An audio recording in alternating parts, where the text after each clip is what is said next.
ગુજરાતમાં ઈડી દ્વારા કરવામાં આવેલી કાર્યવાહી બાદ કોંગ્રેસે રાજ્ય સરકાર અને ભાજપ પર ગંભીર સવાલો ઉઠાવ્યા છે। કોંગ્રેસનું કહેવું છે કે ગુજરાત ફાર્મા ઉત્પાદન ક્ષેત્રે અગ્રેસર હોવા છતાં કેટલીક કંપનીઓના નામ ડ્રગ્સ અને ગેરકાયદેસર કારોબાર સાથે જોડાતા રાજ્યની છબીને નુકસાન પહોંચ્યું છે।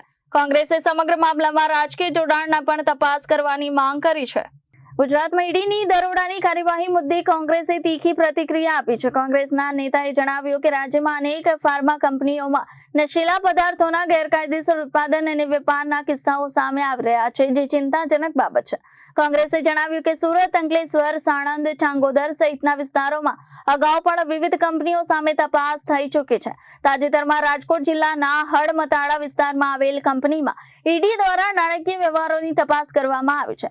કોંગ્રેસે આરોપ લગાવ્યો છે કે પ્રાથમિક માહિતી મુજબ કંપનીના કેટલાક વ્યવહારો ભાજપ સાથે સંકળાયેલા લોકો સુધી પહોંચતા હોવાની પણ ચર્ચા છે।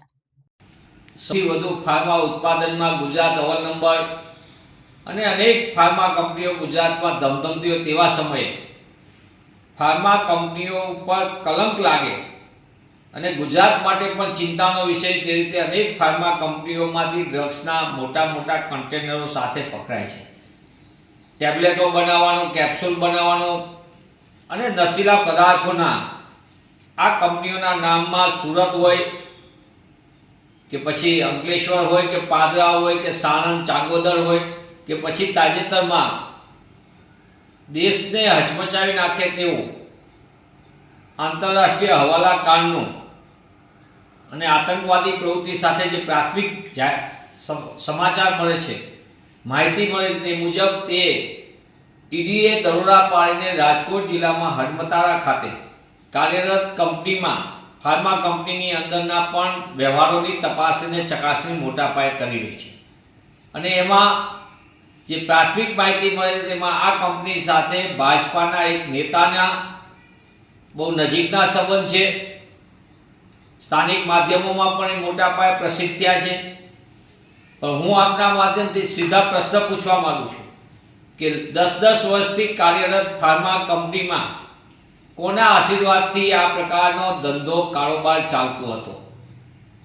દેશના ભાવિ પેઢી યુવાનોને બરબાદ કરે અને આંતરરાષ્ટ્રીય કક્ષાએ પણ ભારત અને ગુજરાતનું નામ ખરાબ થાય તે રીતે આવી ડ્રગ્સનો ગેરકાયદેસર વેપલો કરીને બનાવનાર કંપનીઓ કોના આશીર્વાદથી ધમધમતી હતી, ઉત્પાદન કરતી હતી?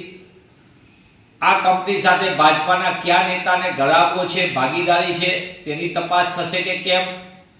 અને સમગ્ર રીતે ગુજરાતમાં છેલ્લા ઘણા સમયથી અનેક બંધ કંપનીઓની અંદર પાછલા બારણે ડ્રગ્સનું મોટા પાયે નેટવર્ક બનાવવાનું ચાલી રહ્યું છે।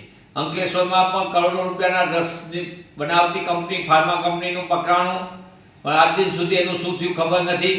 ચાંગોદર, પાદરા સહિત અનેક જગ્યાએ, પાદરામાં પણ ભાજપાના એક નેતાના નજીકના સંપર્કો હતા એવી ત્યાંના સ્થાનિક સમાચારમાં ચમકી ચૂકેલું। અને ફરી એકવાર રાજકોટમાં પણ આ આંતરરાષ્ટ્રીય હવાલા કાંડ સાથે ડ્રગ્સના નેટવર્કનું પણ એક મોટો પર્દાફાશ થયો, જેની ઈડી તપાસ કરી રહી છે। તેમાં પણ ભાજપાના નેતાનો સંપર્કો હોય, એની ભાગીદારી અથવા તો વ્યક્તિગત સંબંધો હોય તે રીતનું નેટવર્કમાં સ્થાનિક સમાચારમાં પ્રસિદ્ધ થયું છે।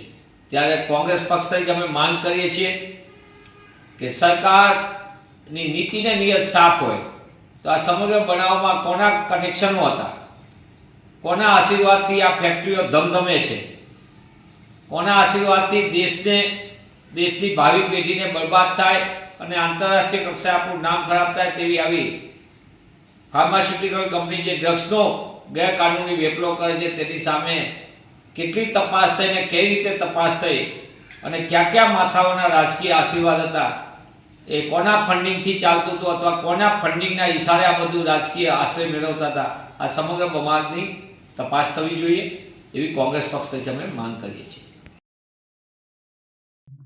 બ્યુરો રિપોર્ટ, જુનાદેશ ન્યૂઝ, સુરત।